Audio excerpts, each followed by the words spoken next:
चलिए देखते हैं क्लास 7 के हिस्ट्री का चैप्टर 1 है। 1000 वर्षों के दौरान हुए परिवर्तनों की पड़ताल चैप्टर के नाम है।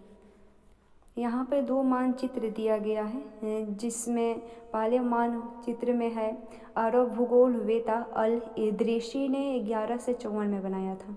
यही जो नक्शा दिया गया है वह उसके द्वारा बनाए गए दुनिया के बड़े मानचित्र का एक हिस्सा है और भारतीय उपमहाद्वीप को दर्शाती है। मानचित्र 2 में है एक फ्रांसीसी मानचित्रकार ने 1720 में बनाया था।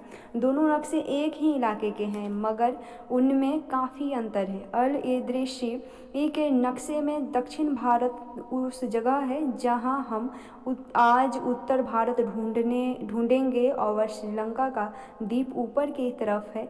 जगहों के नाम अरबी में दिए गए हैं और उनमें कुछ जाने पहचाने नाम भी है, जैसे कि उत्तर प्रदेश का कन्नौज। मानचित्र 2 पहले मानचित्र के बनने के लगभग 600 वर्ष बाद बनाया गया। इस कालावधि में उपमहाद्वीप के बारे में सूचनाएं काफ़ी बदल गई थी। यह नक्शा हमें ज़्यादा परिचित लगेगा।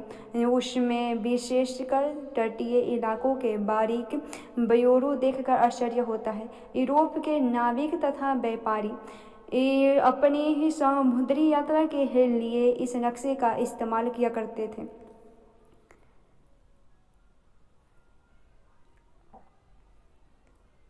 इतनी ही महत्वपूर्ण एक और बात यह है कि दूसरे युग तक मानचित्र अंकन का विज्ञान भी बहुत बदल गया था। इतिहासकार जब बीते युग के दस्तावेजों और नक्शों और लेखों का अध्ययन करते हैं तो उनके लिए उन सूचनाओं के संदर्भ का, उनकी विभिन्न ऐतिहासिक पृष्ठभूमियों का ध्यान रखना जरूरी होता है। टॉपिक पर आते हैं तो नई और पुरानी शब्दावली के बारे में देखते हैं। अगर समय के साथ साथ सूचनाओं के संदर्भ बदलते हैं तो भाषा और अर्थों का साथ क्या होता होगा। ऐतिहासिक अभिलेख कई तरह की भाषाओं में मिलते हैं और ये भाषाएं भी समय के साथ साथ बहुत बदली हैं। उदाहरण के लिए मध्य युग की फारसी आधुनिक फारसी भाषा से भिन्न है। यह भिन्नता सिर्फ व्याकरण और शब्द भंडार में ही नहीं आई बल्कि समय के साथ शब्दों के अर्थ भी बदल जाते हैं। उदाहरण के लिए हिंदुस्तान शब्द ही लीजिए, आज हम इसे आधुनिक राष्ट्र राज्य भारत के अर्थ में लेते हैं। 13वीं सदी में जब फारसी ने इतिहासकार मिनहाज ए शिराज ने हिंदुस्तान शब्द का प्रयोग किया था तो उसका आशय पंजाब, हरियाणा और गंगा यमुना के बीच में स्थित इलाकों से था।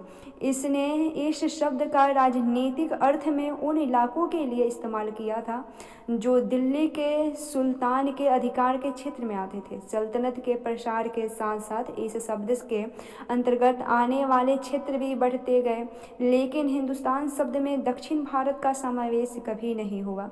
इसके विपरीत 16वीं सदी के आरंभ में बाबर ने हिंदुस्तान शब्द का प्रयोग इस उपमहाद्वीप के भूगोल, पशु पक्षियों और यहाँ के निवासियों की संस्कृति का वर्णन करने के लिए किया।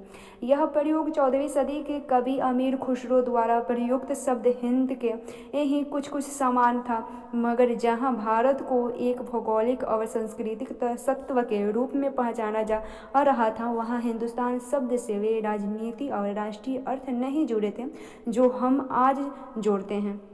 किसी भी शब्द का प्रयोग करने में इतिहासकारों को बहुत सावधान रहना चाहिए क्योंकि अतीत में उन शब्दों के कुछ अलग ही अर्थ थे।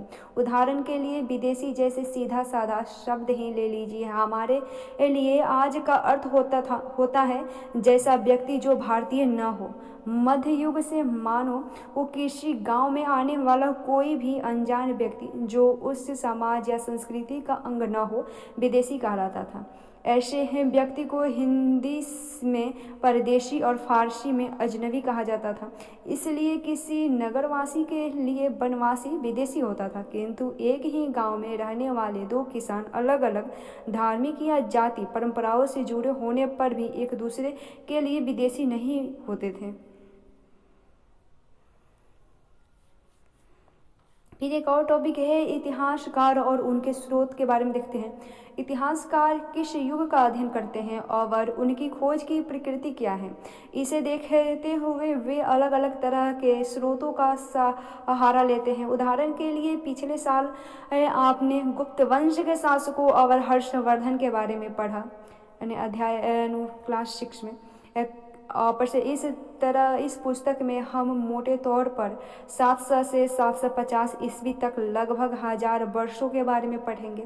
इस काल के अध्ययन के लिए इतिहासकार जिन स्रोतों का प्रयोग करते हैं उनमें आपको बहुत सी बातें ऐसी मिलेगी जो पिछले युग से वैसे ही चलती आ रही है। इतिहासकार इस काल के बारे में सूचना इकट्ठी करने के लिए अभी भी सिक्कों, शिलालेखों, स्थापत्य यानी भवन निर्माण कला तथा लिखित सामग्री पर निर्भर करते हैं। कुछ बातें पहले से काफ़ी भिन्न है। इस युग में प्रामाणिक लिखित सामग्री की संख्या और विविधता आश्चर्यजनक रूप में बढ़ गई। इसके आगे इतिहासकार सूचनाओं के दूसरे प्रकार के स्रोतों का इस्तेमाल धीरे धीरे कम करने लगे। इस समय के दौरान कागज क्रमशः सस्ता होता गया और बड़े पैमाने पर उपलब्ध भी होता गया। लोग धर्म ग्रंथ, शासकों के वृत्तांत, संतों के लेखन तथा उपदेश, अर्जी या अदालतों के दस्तावेज, हिसाब तथा करों के खाते आदि लिखने में इसका प्रयोग करने लगे। धनी व्यक्ति, शासक, जन, मठ तथा मंदिर पांडुलिपियाँ एकत्रित किया करते थे।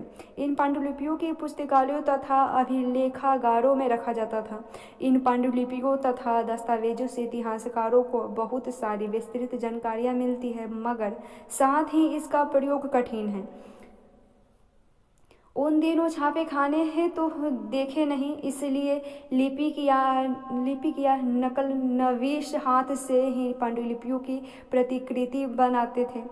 अगर आपने कभी किसी मित्र के गृह कार्य की नकल उतारी है तो आप जानते होंगे कि यह काम आसान नहीं है। कभी कभी आपको अपने मित्र की लिखावट समझ में नहीं आती होगी और आपको मजबूर होकर अंदाज ही लगाना पड़ता होगा कि क्या लिखा गया है। फलस्वरूप आपके लिखे में मित्र के लिखे हुए से कुछ छोटे मोटे लेकिन महत्वपूर्ण अंतर आ जाते होंगे। पांडुलिपि की प्रतिलिपि बनाने में भी कुछ यही होता है।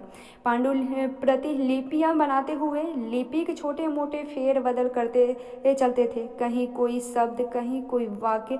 सदी दर सदी प्रतिलिपियों की भी प्रतिलिपियां बनाती रही और अंततः एक ही मूल्य ग्रंथ भी भिन्न भिन्न प्रतिलिपियां एक दूसरे से बहुत ही अलग हो गई।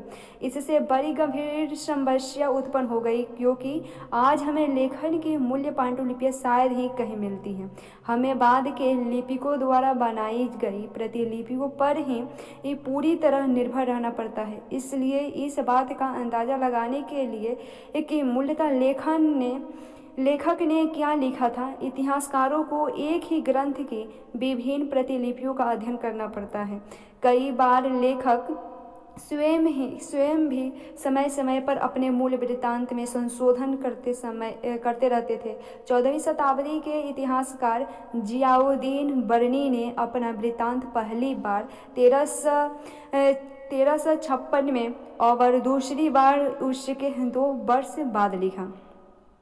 दोनों में अंतर है, लेकिन 1971 तक इतिहासकारों की पहली बार वाले वृत्तांत की जानकारी नहीं थी। यह पुस्तकालयों को विशाल संग्रहों में कहीं दबा पड़ा था।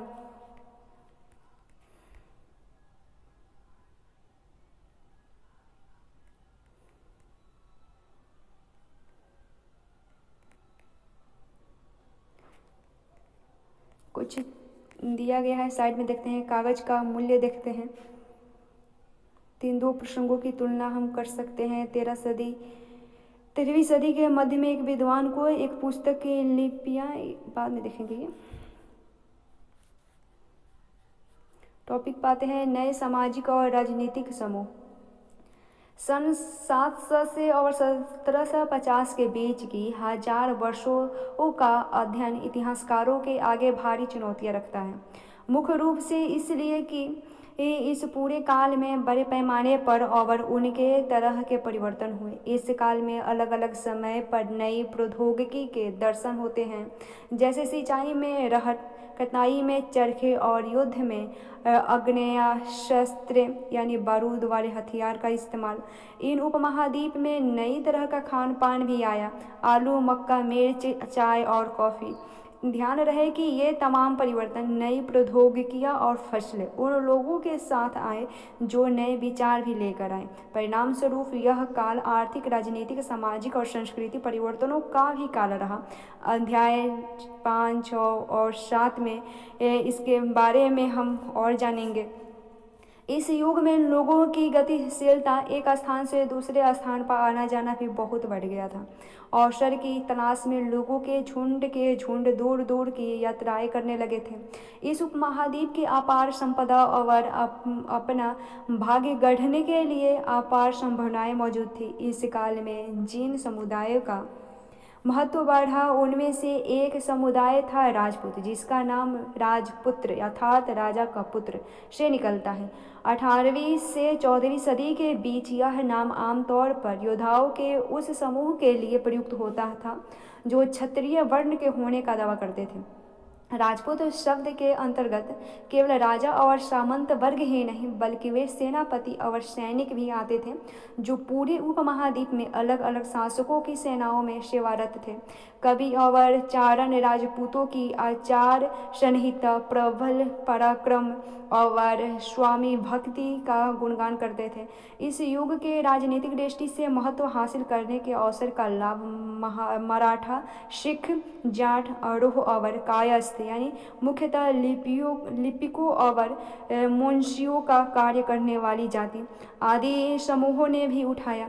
इस पूरे काल के दौरान क्रमशः जंगलों की कटाई हो रही थी और खेती का इलाका बढ़ता जा रहा था। कुछ क्षेत्रों में यह परिवर्तन अन्य क्षेत्रों की अपेक्षा अधिक तेजी से और पूरे तौर पर हुआ। पर्यावरण में परिवर्तन के कारण कई वनवासियों को मजबूर होकर अपना स्थान छोड़ना पड़ा। कुछ और वनवासी जमीन की जुताई करने लगे और कृषक बन गए। कृषकों के ये नए समूह क्षेत्रीय बाजार, मुखियाओं, पुजारियों, मठों और मंदिरों से प्रभावित होने लगे। वे बड़े और जटिल समाजों के अंग बन गए। उन्हें कर चुकाने पड़ते थे और स्थानीय मालिक वर्ग की बेकार करनी पड़ती थी। परिणाम स्वरूप किसानों के बीच आर्थिक और सामाजिक अंतर उभरने लगे। कुछ के पास ज़्यादा उपजाऊ जमीन होती थी तो कुछ लोग मवेशी भी पालते थे और कुछ लोग खेती से खाली समय में दस्तकारी आदि का कुछ काम कर लेते थे। जैसे जैसे समाज में अंतर बढ़ने लगा, लोग जातियों और उपजातियों में बांटे जाने लगे और उनकी पृष्ठभूमि और व्यवसाय के आधार पर उन्हें समाज में ऊंचा या नीचा दर्जा दिया जाने लगा। ये दर्जा अस्थायी नहीं थे। किसी जाति विशेष के सदस्यों के हाथों में कितनी सत्ता, प्रभाव और संसाधनों का नियंत्रण है, इसके आधार पर इसके दर्जे बदलते रहते थे। एक ही जाति का किसी क्षेत्र में कोई दर्जा हो सकता था और किसी अन्य क्षेत्र में कोई और हो सकता था। अपने सदस्यों के व्यवहार का नियंत्रण करने के लिए जातियां स्वयं अपने अपने नियम बनाती थी। इन नियमों का पालन जाति के बड़े बुजुर्गों की एक सभा करवाती थी, जिसके कुछ इलाकों में जाति पंचायत कहा जाता था। लेकिन जातियों को अपने निवास के गांवों के रिवाजों का पालन भी करना पड़ता था। इसके अलावा कई गांवों पर मुखियाओं का शासन होता था। मिल मिलाकर वे किसी राज्य की एक छोटी इकाई भर होती थी। उसके बाद देखते हैं क्षेत्र और साम्राज्य के बारे में। तो चोल, तुगलक या मुगल जैसे बड़े बड़े राजाओं के अंतर्गत कई सारे क्षेत्र आ जाते हैं। दिल्ली के सुल्तान गियासुद्दीन बलबन, जिसका काल 1266 से 1287 की प्रशंसा में एक संयुक्त प्रशस्ति के उदाहरण के लिए अध्याय 2 में देखेंगे। प्रशस्ति में उसे एक विशाल साम्राज्य का शासक बताया गया जो पूर्व में बंगाल यानी गोंड से लेकर पश्चिम में अफगानिस्तान के गजनी यानी गज्जन तक फैला हुआ था और जिसके संपूर्ण दक्षिण भारत यानी द्रविड़ भी आ जाता था। गोंड आंध्र, केरल, कर्नाटक, महाराष्ट्र और गुजरात आदि भिन्न भिन्न क्षेत्रों के लोग उनकी सेना के आगे पलायन कर जाते थे। इतिहासकार विजय अभियान के इन दावों को अतिशयोक्तिपूर्ण मानते थे। साथ ही वे यह समझने की कोशिश भी करने लगते थे कि शासक लोग इस उपमहाद्वीप के भिन्न भिन्न भागों पर अपने अधिकार का उल्लेख क्यों करते रहते थे। सन 700 तक कई क्षेत्रों के अपने अपने भौगोलिक आयाम तय हो चुके थे और उनकी अपनी भाषा तथा सांस्कृतिक विशेषताएं स्पष्ट हो गई थी। अध्याय 9 में आपको इनके बारे में और अधिक जानकारी मिलेगी। ये क्षेत्र विशेष शासक राजवंशों से भी जुड़ गए हैं। इन राज्यों के बीच काफ़ी टकराहटें चलती रहती थी। कभी कभी चोल, खलजी, तुगलक और मुगल जैसे राजवंश अनेक क्षेत्रों में फैला एक विशाल साम्राज्य भी खड़ा कर लेते थे। ये सभी साम्राज्य सामान्य रूप से स्थिर या सफल नहीं हो पाते थे। उदाहरण के लिए अध्याय 3 में और 4 में तालिका की तुलना से देखेंगे। खलजी और मुगल वंश के शासन कितनी अवधि तक चली के बारे में देखेंगे। और 18वीं सदी में मुगल वंश पतन के ढलान पर था। फलस्वरूप क्षेत्रीय राज्य फिर से उभरने लगे, लेकिन वर्षों से जो सर्व क्षेत्रीय साम्राज्यों का शासन चलता रहा उससे क्षेत्रों की प्रकृति बदलती गई थी। उन पर कई छोटे बड़े राज्यों का शासन चलता रहा था और उन राज्यों की बहुत सी बातें इस उपमहाद्वीप के अधिकतर भाग पर फैले इन क्षेत्रों को विरासत में मिली थी। इस तथ्य का पता हमें उन कई परंपराओं से लगता है जो इन क्षेत्रों में उभरी थी। इन परंपराओं में कुछ एक दूसरे से भिन्न और कुछ एक समान है। ऐसी परंपरा हमें प्रशासन, अर्थव्यवस्था के प्रबंधन, उच्च संस्कृति तथा भाषा के संदर्भ में मिलती है। सन 700 से लेकर 1750 के बीच के हजारों वर्षों में इस विभिन्न क्षेत्रों की प्रकृति एक दूसरे से कटकर अलग अलग नहीं पनपी थी। हालांकि उनके चरित्र की अपनी विशिष्टताएं बनी रही थी, मगर समन्वय की सर्वश्रेणीय ताकतों का प्रभाव भी उन पर पड़ा था। उसके बाद देखते हैं पुराने और नए धर्म। इतिहास के जिन हजारों वर्षों की पड़ताल हम कर रहे हैं उनके दौरान धार्मिक परंपराओं में कई बड़े परिवर्तन आए। दैविक तत्व में लोगों की आस्था कभी कभी बिल्कुल ही वैयक्तिक स्तर पर होती थी, मगर आमतौर पर इस आस्था का स्वरूप सामूहिक होता था। इस किसी दैविक तत्व में सामूहिक आस्था यानी धर्म प्रायः स्थानीय समुदायों के सामाजिक और आर्थिक संगठन से संबंधित होती थी। जैसे जैसे इन समुदायों का सामाजिक संसार बदलता गया वैसे ही उनकी आस्थाओं में भी परिवर्तन आ गया। आज हम जिसे हिंदू धर्म कहते हैं उसमें से इसी युग में महत्वपूर्ण बदलाव आए। इन परिवर्तनों में से कुछ थे नए देवी देवताओं की पूजा, राजाओं तथा मंदिरों का निर्माण और समाज में पुरोहितों के रूप में ब्राह्मणों का बदलता महत्व तथा बढ़ती सत्ता आदि। संस्कृत ग्रंथों के ज्ञान के कारण समाज में ब्राह्मणों का बड़ा आदर होता था। इसके संरक्षक थे नए नए शासक जो स्वयं प्रतिष्ठा की चाह में थे। इन संरक्षकों का समर्थन होने के कारण समाज में इनका दबदबा और भी बढ़ गया। इस युग में एक महत्वपूर्ण परिवर्तन भक्ति की अवधारणा के रूप में आया। इसमें ईश्वर की कल्पना एक ऐसे प्रेममय इष्ट देवी देवता के रूप में की गई जिस तक पुजारियों के विशद कर्मकांड के बिना ही भक्त स्वयं पहुंच सके। इस विषय में और साथ ही दूसरी परंपराओं के बारे में हम अध्याय 8 में भी देखेंगे। यही वह युग था जिसमें इस उपमहाद्वीप में नए नए धर्मों का भी आगमन हुआ। कुरान शरीफ का संदेश देश भारत में पहल 7वीं सदी में व्यापारियों और अप्रवासियों के जरिए पहुंचा।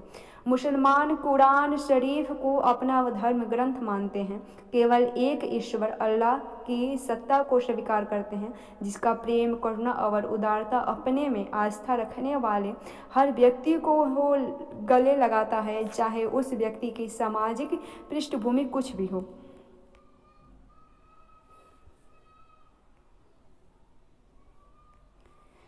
कई शासक इस्लाम और इसके विद्वान धर्मशास्त्रियों और अन्य शास्त्रियों अर्थात उलेमा को संरक्षण देते थे। हिंदू धर्म की भांति इस्लाम के अनुयायी भी अपने धर्म की अलग अलग तरह से व्याख्या करते थे। मुसलमानों में कुछ शिया थे जो पैगंबर साहब के दामाद अली को मुसलमानों का विधि सम्मत नेता मानते थे, और कुछ सुन्नी थे जो खलीफाओं के प्रभुत्व को स्वीकार करते थे। इस्लाम के आरंभिक दौर में इस धर्म का नेतृत्व करने वाले खलीफा कहलाते थे और आगे भी इनकी परंपरा चलती थी। इस्लामी न्याय सिद्धांत, विशेषकर भारत में हनफी और शफी ऐसे सिद्धांत हैं कि विभिन्न परंपराओं में भी कई महत्वपूर्ण अंतर रहे हैं। ऐसे ही धर्म सिद्धांतों तथा रहस्यवादी विचारों को लेकर विभिन्नताएं देखने को मिलती हैं। फिर है समय और इतिहास के कालखंडों पर विचार। देखते हैं तो इतिहासकार समय को केवल घड़ी या कैलेंडर की तरह नहीं देखते, यानी कि केवल घंटों, दिन या वर्षों के बीतने के रूप में ही नहीं देखते। उनका नजरिया यह है कि समय सामाजिक और आर्थिक संगठन में आने वाले परिवर्तनों को झलकता है। यह दिखलाता है कि विचारों और विश्वासों में कितना अस्तित्व रहा है और कितना परिवर्तन आया है। यदि अतीत को समान विशेषता रखने वाले कुछ बड़े बड़े हिस्सों, युग या कालों में बांट दिया जाए तो समय का अध्ययन कुछ आसान हो जाता है। 19वीं सदी के मध्य में अंग्रेज इतिहासकारों ने भारत के इतिहास को 3 युगों में बांटा था, हिंदू, मुस्लिम और ब्रिटिश। यह विभाजन इस विचार पर आधारित था कि शासकों का धर्म ही एकमात्र महत्वपूर्ण ऐतिहासिक परिवर्तन है और अर्थव्यवस्था, समाज और संस्कृति में और कोई भी महत्वपूर्ण बदलाव नहीं आता। इस दृष्टिकोण में इस उपमहाद्वीप की अपार विविधता की भी उपेक्षा हो जाती थी। इस काल विभाजन को आज बहुत कम इतिहासकार ही स्वीकार करते हैं। अधिकतर इतिहासकार आर्थिक तथा सामाजिक कारकों के आधार पर ही अतीत के विभिन्न कालखंडों की विशेषताएं तय करते हैं। पिछले साल आपने जो इतिहास पढ़े थे, यानी क्लास 6 वाला, और उसमें प्राचीन समाजों के कई प्रकारों का समावेश था, जैसे शिकारी यानी संग्राहक, प्रारंभिक दौर के कृषि कर्मी, शहरों और गांवों के निवासी और प्रारंभिक दौर के राज्य और साम्राज्य। इस साल आप जो इतिहास पढ़ेंगे, यानी एनसीईआरटी क्लास 7 के, उसे प्रायः मध्यकालीन इतिहास कहा जाता है। इसमें आपको कृषक समाजों के विस्तार, क्षेत्रीय और साम्राज्यिक राज्यों के उदय, कभी कभी तो ग्रामवासियों और वनवासियों की कीमत पर प्रधान धर्मों के रूप में हिंदू धर्म, इस्लाम धर्म के विकास और यूरोप में व्यापारी कंपनियों के आगमन के बारे में और विस्तार से जानकारी मिलेगी। भारत के इतिहास के ये 1000 साल अनेक बदलावों के साक्षी रहे हैं। आखिर 16वीं और 18वीं शताब्दी 18वीं या 11वीं शताब्दी से काफ़ी भिन्न है। इसलिए इस सारे काल को एक ऐतिहासिक इकाई के रूप में देखना समस्याओं से खाली नहीं है। फिर मध्यकाल की तुलना प्रायः आधुनिक काल से की जाती है। आधुनिकता के साथ भौतिक उन्नति और बौद्धिक प्रगति का भाव जुड़ा हुआ है। इससे आशय यह निकलता है कि मध्यकाल रूढ़िवादी था और उस दौरान कोई परिवर्तन हुआ ही नहीं, लेकिन हम जानते हैं कि ऐसा नहीं था। इन हजारों वर्षों के दौरान इस उपमहाद्वीप के समाजों में प्रायः परिवर्तन आते रहे और कई क्षेत्रों की ही अर्थव्यवस्था को उतनी समृद्ध हो गई थी कि उसने यूरोप की व्यापारी कंपनियों को भी आकर्षित करना आरंभ कर दिया था। इस पुस्तक को पढ़ते समय आप परिवर्तन के चिन्हों तथा यहाँ सक्रिय ऐतिहासिक प्रक्रियाओं पर ध्यान देते चलेंगे और जब भी संभव हो इस पुस्तक से आप जो पढ़ रहे हैं उसकी तुलना आप पिछले वर्ष की पुस्तक यानी क्लास 6 के एनसीईआरटी और क्लास 7 के एनसीईआरटी की बातों का ध्यान रखेंगे, तुलना करने की कोशिश करेंगे। जहाँ भी संभव हो यह देखने की कहाँ बदलाव हुए और कहाँ नहीं, और आज आपके आस पास की दुनिया पर नज़र डालकर भी देख सकते हैं कि कितना बदलाव हुआ है।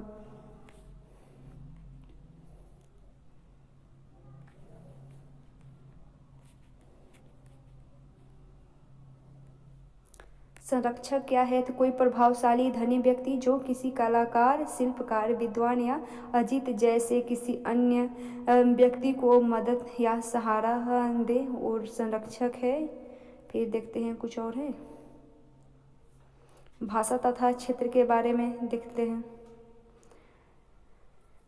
तो सन 1318 के कवि अमीर खुसरो ने इस बात पर गौर दिया था कि इस देश के हर क्षेत्र की एक अलग भाषा है। सिंधी, लाहौरी, कश्मीरी, द्वार समुद्री यानी दक्षिण कर्नाटक में, तेलंगानी यानी आंध्र प्रदेश में, गुजरी यानी गुजरात में, मवाड़ी यानी तमिलनाडु में, गोड़ी यानी बंगाल में, अवधी यानी पूर्वी उत्तर प्रदेश में, और हिंदवी यानी दिल्ली के आसपास के क्षेत्र में। अमीर खुसरो ने आगे बतलाया है कि इन भाषाओं के विपरीत एक भाषा संस्कृत भी है जो किसी विशेष क्षेत्र की भाषा नहीं है। यह एक प्राचीन भाषा है जिसे केवल ब्राह्मण जानते हैं, आम जनता नहीं जानती। अमीर खुसरो द्वारा उल्लेखित भाषाओं की एक सूची ही हम बना सकते हैं।